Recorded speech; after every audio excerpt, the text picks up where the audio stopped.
예, 다니엘서 말씀 7장 1절부터 8절까지 읽었는데요. 내용 이해하십니까? 예, 어렵죠. 예. 이제부터 우리가 다니엘서를 크게 좀 두 부분으로 나눕니다. 1장부터 6장까지는 다니엘이 이제 포로로 끌려가서 바벨론과 페르시아와 이제는 그 모든 하나님의 역사 가운데 실제적으로 일어났던 사건을 중심으로 하는 그의 삶과 하나님의 말씀의 교훈이 우리에게 주어졌죠. 그래서 1장부터 6장까지는요, 어렵지 않았어요. 그 사이에 느부갓네살의 꿈을, 벨사살이 봤던 환상을, 또 다니엘의 세 친구가 경험했던 것, 다니엘이 경험했던 것, 이와 같은 것을 역사 속에서 살펴보면 되니까요. 근데 7장부터 12장까지는요, 전혀 다른 차원의 이제는 내용으로 돌아갑니다. 특별히 우리는 이 다니엘서를 선지서로도 구별을 하지만 또 한편으로는 묵시 문학으로도 구별합니다. 이 묵시 문학 그러면 구약엔 다니엘서, 때로는 신약에는 요한계시록이 대표적이죠. 그럼 보통 이 묵시 문학, 때로는 이 묵시록이 무엇이냐라고 했을 때 이 묵시는요, 바로 이 세상의 역사의 끝날이 어떠한지를 성경이 우리에게 보여주는 거예요. 역사의 마지막을 가본 사람이 있나요? 아무도 없어요. 근데 그 역사의 마지막이 어떠할 것이다. 그걸 어떻게 알아요? 우리의 이성으로는 알 수가 없어요. 누가 알려줘요? 하나님이 알려주셔야 가능한 거예요. 하나님이 알려주시는 걸 우리는 계시라고 하죠. 바로 하나님이 계시를 통해서 다니엘에게, 하나님께서 계시를 통해서 요한에게 정말로 이 세상의 종말이 어떠한지를, 역사가 어떻게 흘러갈지를 알려주시는 거예요. 그 알려주실 때 우리는 그 하나님의 놀라운 역사 속에 그 계획과 그 주권을 우리는 깨닫고 지금을 살아가는 우리가 어떻게 그러면 반응해야 될지를 알 수 있겠죠. 특별히 오늘 1절 말씀을 보면 바벨론 벨사살 왕 원년의 다니엘이, 그러니까 이거는 실질적으로 6장 다음 역사적인 사건이 아니에요. 다시금 어디로 올라가요? 벨사살 왕 원년. 이 벨사살이 보통 이제 바벨론의 마지막 왕이잖아요. 그가 한 10년 넘게 통치하다가 이 바벨론이 페르시아라는 나라 위에서 멸망을 받잖아요. 그러니 다시금 그 이전에 벨사살 왕 이 원년에 어떠한 일이 있었느냐라는 그러한 사건으로 돌아가면서 우리에게 주어지는 어쩌면은 하나님의 핵심적인 메시지가 있습니다. 우리가 볼 때는 이런 거죠. 똑같은 것을 봐도 좀 사람마다 차이가 있어요. 그렇죠? 제가 보는 미의 기준과 다른 사람이 보는 미의 기준은 달라요. 저희 이제 집에 이제 둘째 딸이 있는데 이 둘째 딸은 미에 대한 기준이 굉장히 확고해요. 그래서 예쁜 걸 좋아해요. 그래서 이제 연예인도 예뻐야 되고 남자도 예뻐야 되고 물건도 예뻐야 되고 다 예뻐야 돼요. 그러면서 항상 저에게 질문을 해요. 연예인 사진을 가져오면서 이쁘지 않냐고. 근데 저의 기준에는 별로 안 이뻐요. 이 안 이쁘다라는 기준이 이 사람이 못생겼다가 아니라 이쁜데, 야, 정말로 이쁘다, 정말로 탁월하다, 이런 기준이 안 된다는 거예요. 그렇죠? 미의 기준이 다른 거예요. 그 사람이 볼 때는 진짜 이쁜데 내가 볼 때는 그래, 나쁘진 않아, 요 정도는 말하지만 진짜 이뻐라고 말하기는 그렇잖아요. 우리가 뭐 잘생겼다, 남자를 봐도 그렇죠. 물건을 봐도 그렇죠. 어떤 사람은 이 물건을 보면 야, 진짜 멋지다 라고 생각하는 사람이 있는가 반면에 어떤 사람이 보면 그 물건을 봐도 아무런 감흥이 없는 사람이 있어요. 그렇죠? 이 물건을 봐도 그냥 그렇나 보다 하고 그냥 흘려버리는 경우가 있잖아요. 사람 사이에서도 이와 같은 시선이 차이가 있잖아요. 그렇다면 사람과 하나님이 보는 시선은 어떠하냐라는 거예요. 그렇죠? 우리도 역사 속에서 이 시간이 흘러가는, 또 역사가 흘러가는 것을, 때로는 우리의 삶 속에서 일어나는 무수한 일들을 바라봐요. 우리가 그것을 바라보는 시선과 하나님께서 우리를 포함하여 우리 안에 펼쳐져 있는 그 무수한 일을 바라보는 시선이 같을 수 있느냐라는 거예요. 전혀 다르다는 거죠. 내가 똑같은 것을 보고 하나님도 같은 것을 보는데 내가 그것을 보는 기준과 하나님이 그것을 보는 기준이 전혀 다를 수 있다는 거예요. 그렇죠?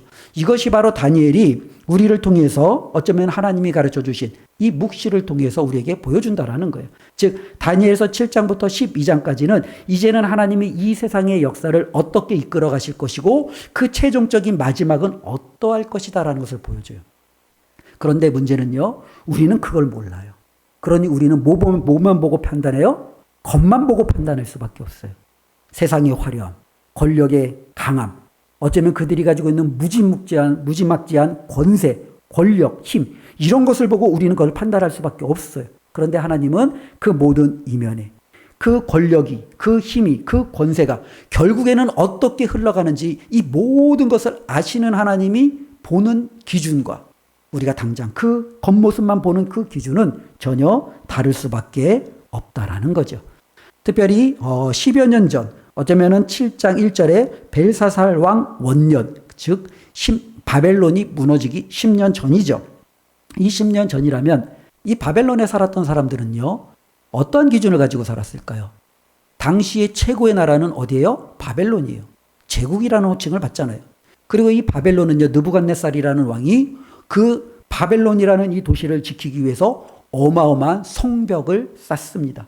이 성벽은 난공불락의 요새라고 불릴 정도로 그 누구도 이 성벽을 무너뜨리고 바벨론을 무너뜨릴 거라고 생각하지 않아요. 이 바벨론은요, 그 제국이 통치하는 모든 곳에서 금은보화와 모든 좋은 것들이 다 쏟아지는 거예요. 우리가 아는 대로 이 바벨론은요, 지금의 이란의 땅이잖아요. 근데 그 지금의 이란인데 팔레스틴이라는 그 땅에서, 멀리는 애굽, 지금의 이집트에서, 터키에서, 혹은요 정말로 그 서유럽이라고 하는 그와 같은 유럽 땅에서, 때로는요 동쪽으로는요 인도에서 무수한 물자들이, 무수한 부귀들이 이 바빌론이라는 제국으로 밀물듯이 물려드는 상황이에요. 그들은요 이것을 다 쓰기도 벅차요. 이 모든 것이 줄어들지 않을 거라고 생각했어요. 자신의 나라는 영원하고 자신의 제국은 위대하고 그들은 정말로 이 부귀영화를 누리는데 전혀 아무런 타격을 받지 않을 거다라고 생각을 했어요. 10년 후에 이 바벨론이 무너질 것을 누가 알아요? 아무도 몰라요. 그런데 하나님은요, 다니엘을 통해서 바로 그 역사 속에 놀라운 일들을 가르쳐 주셨습니다. 우리 1절 다시 한번 읽어보겠습니다. 바벨론 벨사살 왕 원년에 다니엘이 그의 침상에서 꿈을 꾸며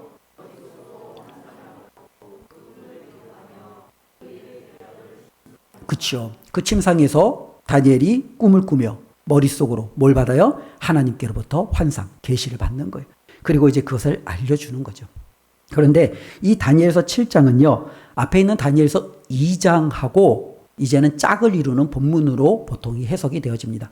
우리 다니엘서 2장 다 잊어버렸죠? 예, 제가 다시 한번 설명해 드립니다. 느부갓네살이 하나의 꿈을 꾸었습니다. 그죠? 그 꿈을 말하라. 그리고 그 꿈을 해석을 얘기하라. 바벨론의 어떤 술사도, 어떤 마술사들도, 어떠한 지식인들도 이 느부갓네살의 꿈이 무엇인지 그것을, 그 꿈을 해석하는 것을 이야기하지 못해요. 그때 하나님께로부터 지혜를 받은 다니엘이 그 꿈을 말합니다. 이 느부갓네살이 큰 금신상을 정말로 보게 되죠. 근데 이 금신상에 보면은요, 머리는 금으로, 때로는 어깨는 은으로, 배는 놋으로, 그리고 발은 철로 이제는 이루어져 있는 이 어마어마한 금신상, 때로는 이와 같은 신상을 보게 됩니다. 그리고 나서 이제 이것을 설명을 하는 거죠. 금은요, 바벨론이었어요. 은은요, 페르시아였어요. 놋은요, 헬라 제국이었어요. 철은요, 로마였어요. 그러나 그 모든 것이 뜨인 돌에 의해서 철저히 무너지는 그와 같은 역사를 이 꿈을 통해서 다니엘이 보여주었고 해석해 주었습니다. 오늘 하나님께서는 다시 한번 그와 같은 역사의 흐름을 이 다니엘에게 하나의 환상을 통해서 보여주는 거예요. 그래서 우리가 지금 당장 보는 그 화려한 제국, 그 화려한 문화, 세상의 그 위대함이 하나님의 역사 속에서 어떻게 그것이 흘러가는지를 가르쳐주고 있는 거죠. 그러니까 우리 이렇게 보면 돼요. 지금 세계의 패권을 정말로 붙잡고 있는 나라가 어디예요?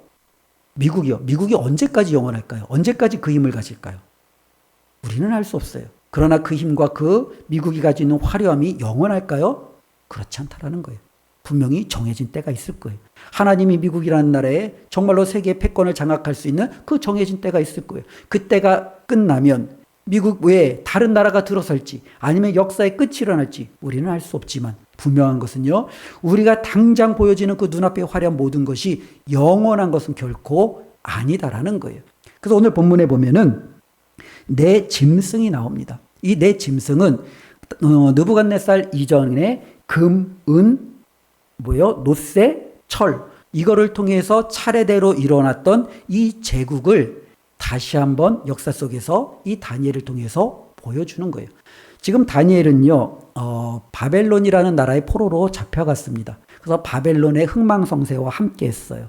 그리고 두 번째로는요, 바벨론이 무너지고 이제는 페르시아라는 제국이 세워졌어요. 그리고 페르시아 제국이 세워진 지 얼마 안 있어 이 다니엘은 보통 90세 전후로 이제 세상을 떠났다라고 보여지고요. 지금 만약 그때 이 다니엘이 90세 전후로 세상을 떠났다면 이 환상을 받았을 때는 앞으로 한 10여 년 전이니까 80세 전후에 이 환상을 받은 거예요. 즉 다니엘이 기껏 알고 있는 것은 바벨론 제국의 흥망성쇠와 바벨론이 무너지고 이제는 페르시아가 세워졌다라는 거예요. 이 페르시아라는 제국이 어떨지 몰라요. 우리는 역사를 이제 알잖아요. 배웠잖아요. 성경을 통해서 배우든 세계사를 배워서 통해든 우리는 그 역사를 알아요. 페르시아가 무너지고 이제는 알렉산더라는 그 유명한 그 대왕을 통해서 헬라라는 제국이 들어선 걸 알죠. 헬라 제국이 무너지고 로마라는 정말로 전대미문의 엄청난 제국이 들어선 걸 알아요. 이 로마 역시도 무너진 것을 우리는 알아요. 그런데 다니엘은 아직 거기까지는 모르잖아요. 그런데 하나님이 그 모든 역사를 바로 다니엘서 2장 또 다니엘서 7장을 통해서 가르쳐 주고 있다라는 거예요. 그래서 이제 우리가 이 말씀을 통해서 모든 역사를 다 아시는 하나님, 그리고 그 아시는 하나님이 주관하시는 그 역사의 흐름을 우리가 바라보면서 믿는 우리가 오늘날 우리에게 처해 있는 이 현실 속에서 어떻게 이 역사를, 어떻게 우리의 삶을 되돌아봐야 되는지 교훈을 가질 필요가 있죠. 우리 4절 한번 볼까요? 4절 말씀 함께 있습니다. 첫째는 사자와 같은데 독수리에 날개가 있더니 내가 보는 중에 그 날개가 뽑혔고 또 땅에서 들려서 사람처럼 두 발로 서게 함을 받았으며 또 사람의 마음을 받았더라. 예, 보통 첫 번째 짐승이 등장합니다. 근데 이 짐승이 뭐예요? 사자와 같은데, 그렇죠? 날개가 달린, 독수리 날개가 달린 사자와 같은 거예요. 자, 육지의 저기 짐승 중에서 최고 제왕이 뭐예요? 사자죠. 예, 그렇죠. 우리는 막 호랑이라고 우기기도 하잖아요. 그렇죠? 그런데 보통 이제 짐승, 그렇죠. 육지의 제패는 보통 사자라고 해요. 자, 그럼 공중의 최고의 어떻게 보면은 저기 제왕은 뭐라고 하죠? 독수리예요. 즉, 이 4절에 나타나는 사자와 같은 독수리의 날개를 단 사자와 같은 이것은 바벨론을 상징해요. 바벨론이 이와 같이 어마어마한 힘을 가진 거예요. 땅에 있는 모든 짐승들의 우두머리로, 공중에 있는 모든 짐승들의 최고로 정말로 권력과 힘을 가진 나라가 등장합니다. 바벨론이라는 나라예요. 이 나라는 그 전에 정말로 이와 같은 큰 힘과 권세를 가진 나라가 없었어요. 엄청난 제국이 이 땅 가운데 등장하는 거예요. 실질적으로 역사적으로도 보면 이 제국이라는 역사가 어쩌면 여기서부터 시작이 되어져요.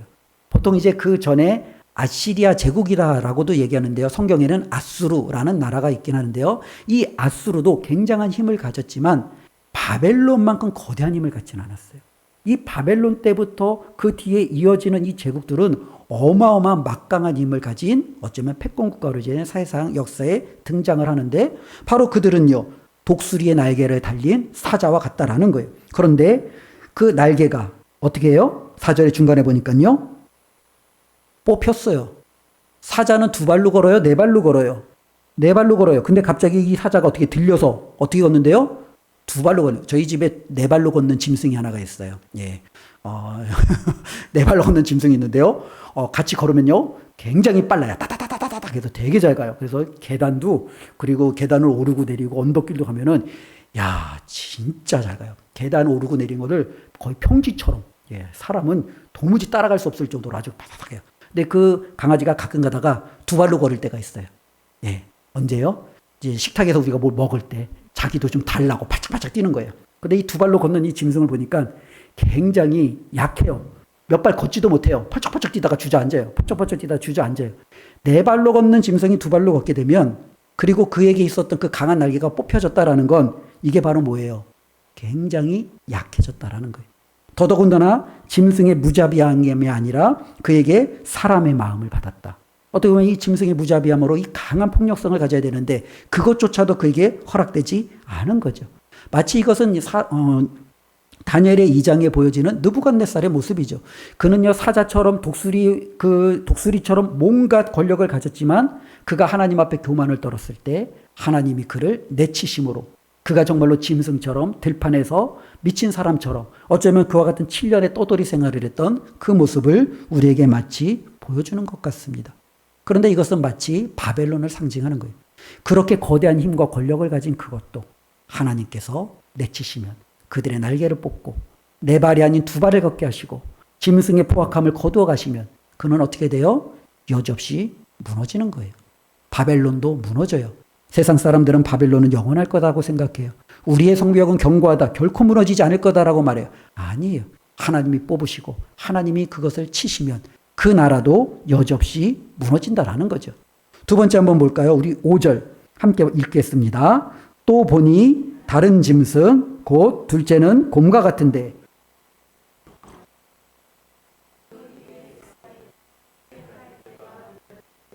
그것에게 말하는 자들이 있어 이르기를 일어나서 많은 고기를 먹으라 하였더라. 두 번째 짐승이 나타났어요. 그 두 번째 짐승은요, 어떻게 생겼어요? 예, 곰과 같대요. 곰. 자, 이 곰은 어때요? 곰 그러면 뭐가 생각이 나죠? 그렇죠. 힘. 곰은 힘이잖아요. 그렇지요. 뭐 곰에 한 번 맞으면은 그렇지요. 뭐 어떤 동물도 제대로 버티지 못할 거예요. 근데 이 곰은요, 그 엄청난 힘이 있어요. 그런데 이 곰은요, 그 자신이 가지고 있는 힘을 어디에 많이 써요? 먹는데. 그렇죠. 끊임없이 그 체중을 유지하려면 먹어야 돼요. 그것을 먹지 않으면 이 곰은 자기의 체중을 유지할 수 없어요. 힘을 유지할 수 없어요. 그는 끊임없이 잡아서 먹어야 돼요. 8절도 보니까요, 그 입의 이 사이에는 뭐가 물려 있어요? 갈빗대 3개가 여전히 물려 있다는 거예요. 자, 갈비를 여전히 뜯고 있는 거예요. 그렇죠? 갈비를 여전히 뜯고 있음에도 불구하고 그 곰에게 누군가가 말하죠. 뭐라고 말해요? 일어나서 많은 고기를 먹어. 나 지금 먹고 있는데 또 먹으래요. 어쩌면 이 나라는요, 페르시아라는 메데바사, 성경에 그렇게 표현이 되어져 있는데요, 페르시아라는 나라를 상징합니다. 이 페르시아라는 나라는요, 엄청난 막강한 힘을 가지고 바벨론을 무너뜨리고 등장한 나라예요. 이 나라는요, 끊임없이 정복하는데 어마어마한 힘을 들였어요. 바벨론은요, 우리가 지금 말하는 북부 아프리카, 그리고 지금 거기 이제 서아시아죠. 서아시아, 뭐 중앙아시아, 이쪽은 정복했지만 유럽까지는 나가지 않았어요. 보통 유럽 우리가 가는 대로 그리스, 뭐 로마, 이제는 그쪽이죠. 근데 이 페르시아는요, 닥치는 대로 정복전쟁을 이루어갑니다. 인도까지, 때로는 유럽을 향하여, 그리스를 향하여. 그들은 자신들은 늘 배고프다. 우리는 먹어야 된다. 우리는 정복하고 모든 것을 우리는 가져야 된다. 이것이 바로 이 페르시아라는 나라가 가지고 있었던 그들의 어쩌면은 모습이었다라는 거죠. 오늘날의 이와 같은 모습을 보여주는 똑같은 사회 현상이 있어요. 그게 뭐냐면 자본주의죠. 자본주의. 우리는 자본주의 시대에 살고 있어요. 자본주의가 어떻게 보면은요, 나쁜 건 아니에요. 근데 자본주의가 주는 패단은 분명히 우리가 다 알아요. 자본주의에 살아가는 우리는요, 만족할 줄 몰라요. 그렇죠? 만족이라는 게 없어요. 왜? 우리는 항상 배가 고파요. 더 먹어야 돼요. 더 쌓아야 돼요. 더 가져야 돼요. 더 움켜져야 돼요. 내 것을 내가 누군가에게 나눈다라는 것, 이건 말이 되지 않아요. 우리는 그거에 대해서 분노해요. 내가 벌었는데, 내가 가졌는데, 내 건데 왜 내 것을 다른 사람과 나눠야 돼? 우리는 그렇게 말하잖아요. 어쩌면은 이와 같은 나라들은 세상의 당연한 특징이에요. 세상은 그런 거예요. 내 입속에 여전히 갈빗대가 있고 먹을 것이 있음에도 우리는 다른 것을 또 움켜져서 먹어야 직성이 풀리는 거예요. 이게 바로 세상에 등장하는 또 다른 나라라는 겁니다. 우리 6절 말씀 한번 볼까요? 6절 한번 읽겠습니다. 그 후에 내가 또 본즉 다른 짐승 곧 표범과 같은 것이 있는데 그 등에는 새 날개 넷이 있고 그 짐승에게 또 머리 넷이 있으며 권세를 받았더라. 예, 그 다음에 등장하는 짐승은 뭐죠? 표범이에요. 표범. 자, 표범 그러면은 어떤 이미지가 떠오르죠? 그죠? 표범은 빨라요. 그렇죠? 표범은 굉장히 날쌔요. 근데 이 날쌘 이 표범에 뭐가 달렸어요? 날개. 그것도 몇 개요? 넷이나 달렸어요. 그러니까 얼마나 빠르겠어요. 그죠? 얼마나 잽싸겠어요. 그죠? 엄청 빠른 속도로 가진 또 다른 제국이 등장하죠. 그 나라가 바로 이제 우리가 아는 헬라 제국입니다. 알렉산더가 마케도니아의 한 왕자로 태어납니다. 그리스, 이제 오늘날 그리스의 북부에 있는 지방인데요. 그때 이 알렉산더의 나이가 20살 정도 되었다고 합니다. 그때 이 알렉산더가 아버지의 뜻을 따라 세계 제패의 꿈을 가지고 출정을 합니다. 그리고 그가 11년 정도 세계 출정을 하는데 페르시아를 무너뜨립니다. 인도까지 진출합니다. 이 11년 만에 정말로 우리나라의 한 경기도만한 땅의 왕자가 지금은 거대한 제국의 황제로 등극하는, 이 말도 안 되는 일이 일어나는 거예요. 그 전까지는 제국의 왕이 되었을 때 그 제국을 무너뜨리고 그 제국을 차지했어요. 근데 이 알렉산더는 그러지 않았어요. 땅을 하나씩 하나씩 깨트리고 정복하면서 그것도 10여 년 만에 모든 그 땅을 다 자기의 땅으로 만들어버리는 거예요. 어마어마한 이 빠름으로 그 제국을 펼쳐 나갔다라는 거죠. 어쩌면은 그 다음에 보여줬던 나라가 이와 같은 나라예요. 그런데 이제 보니까요, 이 짐승에게는요, 그 6절 마지막에 보니까 머리가 몇 개가 있대요? 넷이 있대요. 근데 이 헬라 제국은요, 실질적으로 그렇게 오래 존속하지 못해요. 알렉산더가 죽은 이후로 그에게는요, 4명의 믿을 만한 장군이 있었는데 그 4명의 믿을 만한 장군에 의해서 이 나라가 4개로 쪼개집니다. 뭐 우리가 뭐 역사로 보면 뭐 프톨레마이오스, 셀루쿠스, 뭐 그다음에 이름이 또 제가 잘 기억을 못하는데 어쨌든 이렇게 4개의 나라로 이제는 이것이 분열이 되어집니다. 즉 세계라는 것은 그런 거예요. 모든 것을 다 움켜쥘 만큼 빠르게 하지만 또 모든 것이 쉽게 분열이 되어지는 이와 같은 모습의 제국이 등장한다라는 거죠. 실질적으로 우리에게 보여지는 세상의 모습은요, 그렇습니다. 오늘날도 무서운 속도로 우리에게 모든 것을 요구해요. 야, 두쫑구 먹어봤어? 두쫑구도 안 먹어봤어? 근데 갑자기 뭐예요? 야, 봄동 먹어봤어?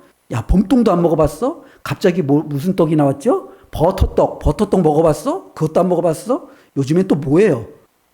유행을 따라갈 수가 없어요. 예, 따라갈 수가 없어요. 한 달에 이게 몇 번이 바뀌는지 몰라요. 끊임없이 바뀌어요. 너무 빨라요. 마치 표범처럼, 날개 달린 표범처럼 이 세상은요, 저와 여러분들을 엄청난 빠른 속도로 끄집어 가요.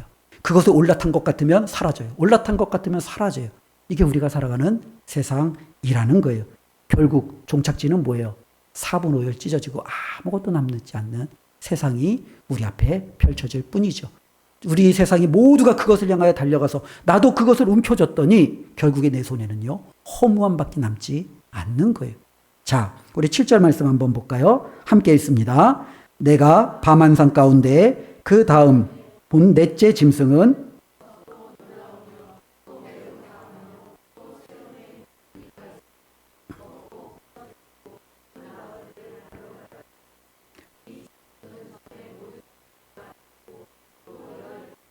예, 자, 네 번째 짐승이 등장하는데 이 짐승은 어떤 짐승이에요? 표현은 되는데, 그치요? 우리가 지금까지 본 짐승으로 말할 수가 없어요. 앞에 있는 짐승들은 사자와 같다, 곰과 같다, 표범과 같다, 뭔가 표현이 돼요. 근데 마지막 이 네 번째 짐승은 정말로 기괴해요. 어쩌면 이 다니엘이 이 짐승을 보기는 봤는데 이걸 도대체 무슨 짐승과 같다라고 표현하기가 말이 안 되는 거예요. 그치요? 너무 강해요. 너무 무섭게 생겼어요. 새로 된 큰 이가 있고 그걸로 모든 것을 부서뜨리고 먹어치워버려요. 발로 밟아서 으깨버려요. 또 그 짐승에게는요, 10개 뿔이 있어요. 자, 어떤 짐승이에요? 우리가 상상 속으로 만들어 봅시다. 이빨은 철로 돼 있어서 모든 것을 으깨고 발로서 모든 것을 부르고 그 머리에는 10개 뿔이 있어요. 근데 그 10개의 뿔을 보니까 이 뿔 속에 뭐예요? 8절에 보니까 다른 작은 뿔들이 어떻게 해요? 사이사이에 또 나 있대요. 예, 큰 뿔 10개. 그리고 있죠? 예. 우리 청년들은 그 패드 꺼내서 한번 그려봐. 그래서 이따가 한번 보여주세요. 우리 권사님들, 성경에 묘사된 짐승이 이와 같습니다. 할인이 그리고 있는 거야? 예. 어쩌면 10개 뿔이 있고, 그 뿔 사이에 뭐예요? 작은 뿔들이 나왔어요. 근데 작은 뿔들 가운데 또 뭐가 있어요? 8절 마지막에 오니까요. 예. 사람의 눈 같은 것들이 있대요. 그리고요. 입도 있대요. 이 도대체 무슨 회개망측한 짐승이에요. 말로 표현할 수 없는 이와 같은 짐승이 나타난다라는 거죠. 이 네 번째 등장했던 짐승은요, 로마라는 제국을 상징을 하고요. 이 로마는요, 어쩌면 기독교인들에게 있어서 마치 바벨론과 같은 나라예요. 기독교를 엄청나게 핍박했고 예수 그리스도를 죽였고 어쩌면은 기독교의 대척점에 있는 이 제국이 바로 로마죠. 그리고 이와 같은 나라는요, 결국에는요, 종말의 적그리스도, 예수 그리스도를 대적하는 무수한 세력을 상징하기도 합니다. 바로 결국의 마지막에는요, 이와 같은 나라들이 등장한다라는 겁니다. 그것의 최종 목적은 무엇이겠습니까? 믿는 성도들을 가만두지 않겠다라는 거예요. 내 이빨로 그들을 삼켜버리고 찢어버리고 밟아버리고 으스러뜨려 버리겠다라는 것이 세상이 가지고 있는 특징이라는 거예요. 우리가 살아가고 있는 세상은 바로 이와 같은 세상 속에서 살아가고 있다라는 거예요. 그러니 우리가 살아가는 세상이 만만하냐? 결코 만만할 수가 없어요. 이 세상은 자신들이 가지고 있는 힘, 자신들이 가지고 있는 날렵함, 자신들이 가지고 있는 온갖 부귀 영화를 가지고 결국에는 부서뜨리고 무너뜨리고 우리 모두를 망하게 하는, 믿는 자들을 향하여 대척점에 있는 정말로 나라가 이 세상이라는 거예요. 도대체 이 세상에서 우리는 어떻게 해야 되겠느냐라는 거죠.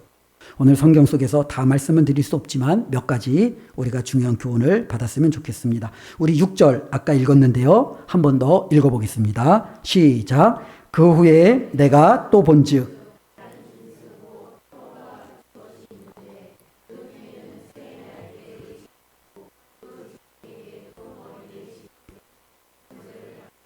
네, 6절에서 가장 중요한 것이 무엇입니까? 권세를 받았더라요. 이 나라는요, 권세를 받았어요. 자신이 세상의 최고의 권세의 정점인 줄 알았어요. 아니라는 거예요. 그도 누군가에게 권세를 받았어요. 이 나라에게 권세를 누가 주었을까요? 하나님이시죠. 세상에 존재하는 모든 나라는 자기들이 잘나서, 내가 힘이 있어서, 내가 정말로 노력해서 이것을 가지고 누리고 내가 할 수 있어 라고 말하는데, 하나님은 그렇지 않다는 거예요. 그거 내가 너한테 잠시 맡긴 거야 라는 거예요. 때가 되면 바벨론에게 권세를 주셨던 하나님이 그 권세를 거두시는 거예요. 페르시아에게 권세를 주셨던 하나님이 그 권세를 페르시아에게서 거두시는 거예요. 헬라에게 권세를 주셨던 하나님이 그 권세를 거두시는 거예요. 로마에게 권세를 주었던 하나님이 그 권세를 거두시는 거예요.